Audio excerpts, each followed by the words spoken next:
As I say, it is the high time for us to have managers in our towns and not politicians. Whatever the MCAs are doing, this should have been done a long time ago. Good evening. My name is George, aka Gigi, and I want to talk about what is happening in our nation currently. Because as a country, it is the high time we think about having leaders and good leaders, managers and not politicians in the topmost positions. For example, the county the county governments and of course the senior most, the head of state. Because if we do not plan ahead of time, then we shall have a crisis that we shall not solve in our nation. For instance, the current trending issue on health, we have seen the government and the issue of database is something that the government all along has dodged about. And the government is able to have a database that is verifiable to the members of public, that is in the health sector, in the education sector. We cannot have the high level of corruption as we are seeing.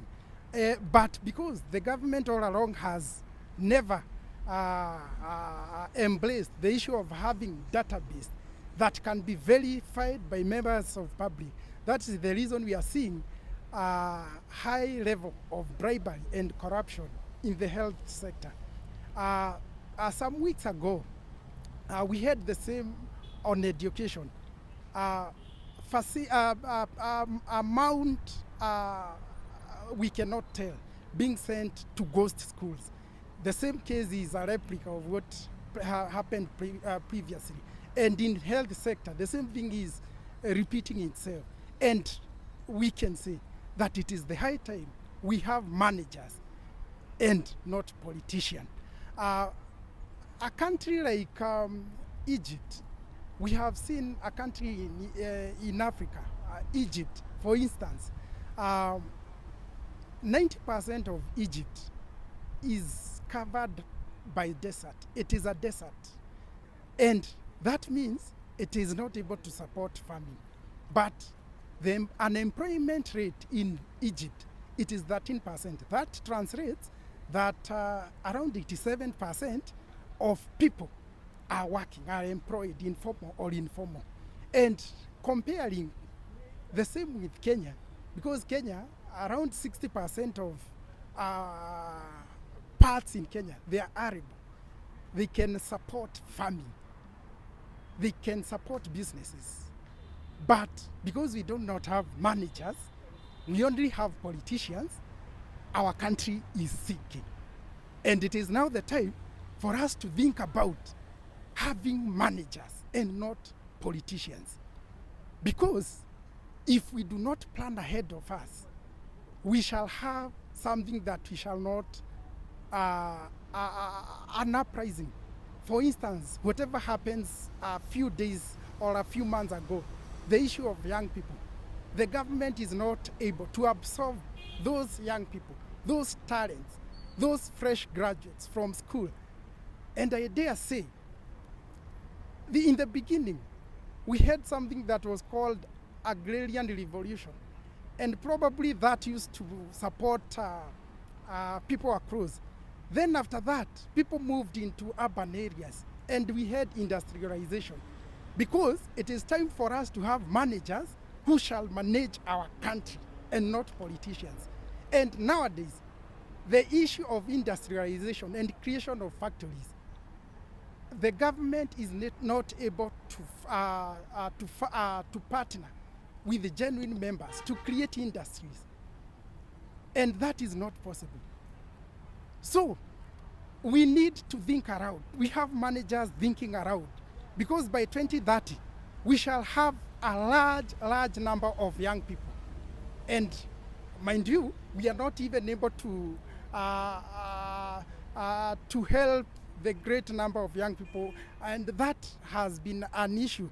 And in soon, if we do not plan ahead of time, we shall have an uprising. That said, we need to introduce a third force other than the industrialization revolution. We need to create a third force, and this force is entrepreneurship revolution. This one, it will help to absorb the great number of young people into jobs, and we shall curb the issue of uprising. Thank you so much.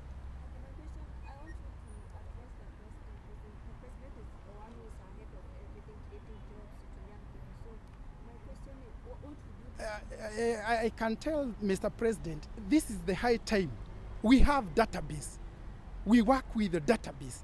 We know the number of, we have a verifiable database. We know the number of young people who are unemployed. Then, if it is the issue of creating industries, let us create industries because we have not seen that.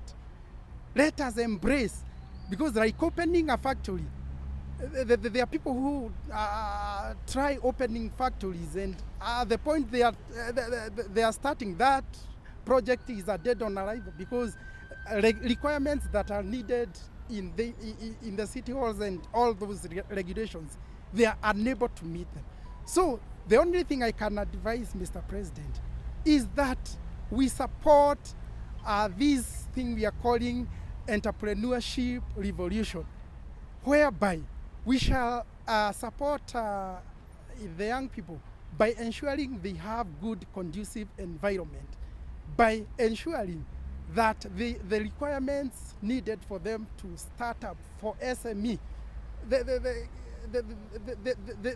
there are things that they can achieve, they can start from somewhere.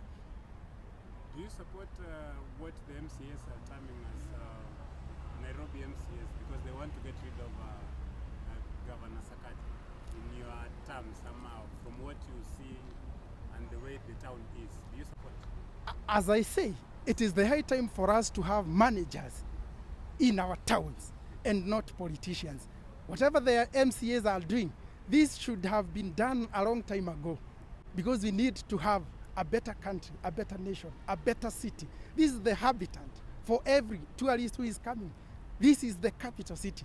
So we need a city that is in order, and all of us would admire, even the generation that will come after us. We need them to find a city that has discipline, a city that every other person can admire. The other day, we've been ranked the most cleanest city within, but nowadays we are seeing things, the condition of the city is really deteriorating. So we need to think about having a manager within Nairobi.